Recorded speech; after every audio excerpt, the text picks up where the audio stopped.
Hello my friend, welcome to Jotter channel. This is Uncle Misha. Today we have another Parker product. This time it is... Hey, come out. For some reason the inner... the black one is not... whatever, I don't think I need it. So this is fountain pen from Parker.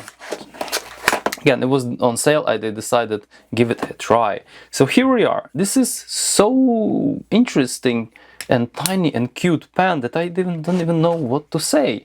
So the story goes, I used to have a Parker, it was a birthday present, Parker, a set of Parker fountain pen and Parker ballpoint pen. And it was quite meaningful for me. I think it was at my 20th birthday. Someone gave me that. I think my grandpa. Obviously, it's quite. I have quite good memory of my grandpa, and that's why it's very precious for me. But somehow during the moves and stuff, that thing disappeared. I couldn't find it, and because of this nostalgic reason, started looking for a replacement. So I got those Parker ball pens or ballpoint pens which are I reviewed in other video, and this time I decided to get this one relatively cheap, and I bought it. But this is not the pen replacement I used to have, because what I had, I think, was Parker 51, the one with like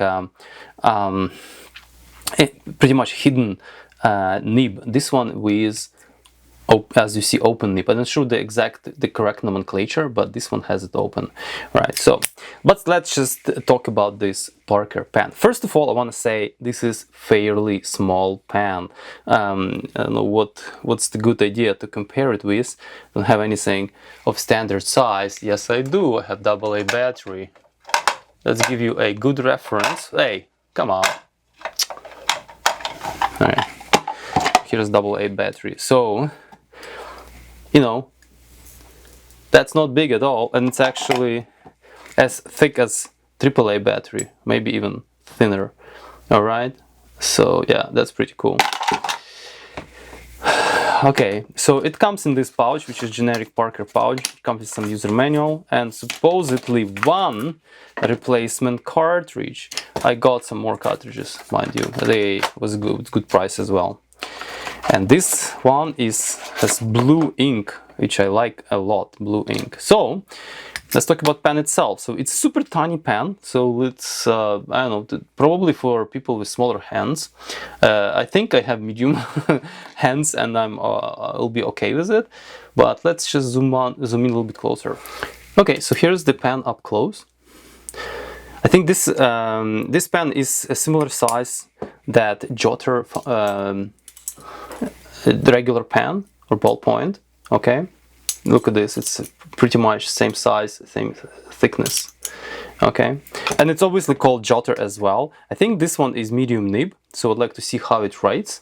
So it's without all this metal stuff, this thing is super light, it's actually weightless, and all this together is super tiny and super light. So let's see how this thing writes. So here, quality of marksmanship is actually pretty good. It's manufactured nicely, nice threading right here.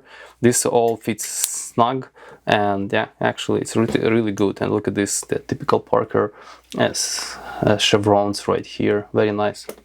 All right, let's put some ink and see how this guy writes. Here's my cartridge.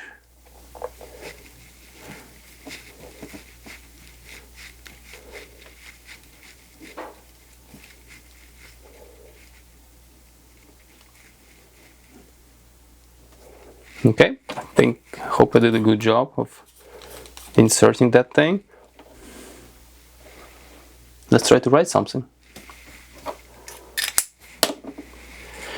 Pretty much immediately after I inserted the cartridge, ink started flowing, so it's definitely not an issue. Let's see how it writes.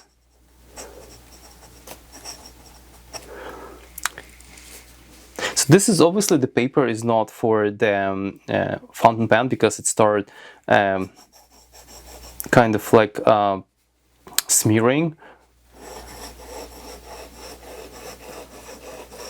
It actually scratches a bit. I don't really like the scratchiness, but I think every fountain pen which is brand new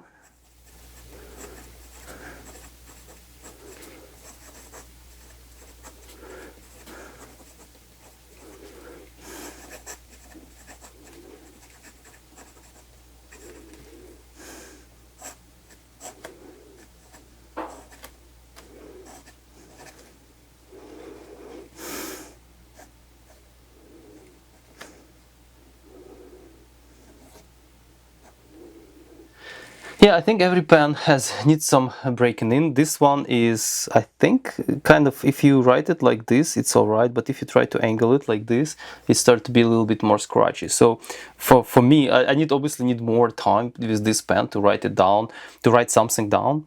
Okay, but so far you have to, like, if you angle it like this, it feels better. If you angle it like that, it's a bit more scratchy. So certainly angle of the pen matters in this case. So I just probably need to give it a good run, yeah, and then see how it goes. This is actually feels okay, despite the fact the pen is actually quite puny or quite tiny. It's actually, I can hold it okay, it's no problem for me. Yeah, and the fact that ink kind of flows, yeah, I just try to do this kind of twiddles here. Yeah, even after doing this a little bit for some time, it already feels better. It's actually flows now, it's kind of smoother.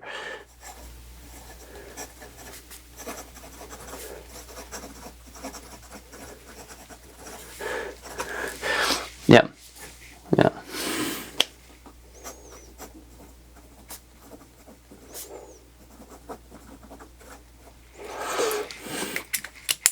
It flows smoother already, so this is already a good sign. So this nib is kind of probably need a little bit of mechanical, let's say, abrasive polishing, which is going to be happens when you kind of use it. So in the conclusion, I think this is nice pen. The only thing is I have to make sure that I'm using it on proper paper, because this paper wicks ink, I think, improperly. It's actually spreads a little bit too much and make it like very inconsistent writing. Okay, but so far I like it. It's nice and cute pen. Okay, obviously you have to get used at what angle you can use it, but if you use it like this, it's one thing. If you use it like that, it actually feels better now. Yeah, I like it like this a lot. Yeah, and it writes now much faster and can actually do quite fast writing. Look at this, it's actually pretty good. So this is going to be my short review / unboxing of this Parker Jotter fountain pen. So far I like it. Very light, it's very small, portable. You can put it in the pocket. Well, yeah, you can put it in the pocket, but just don't be like me in a school, because in school we were using these kind of fountain pens. Don't forget to close the lid properly, otherwise your pocket will be full of ink if you're gonna be like running around. Anyways guys, thank you for watching. See you next time. Please stay tuned for more video, and if you have any comments, please, gonna happy to hear from you. Stay safe and ciao.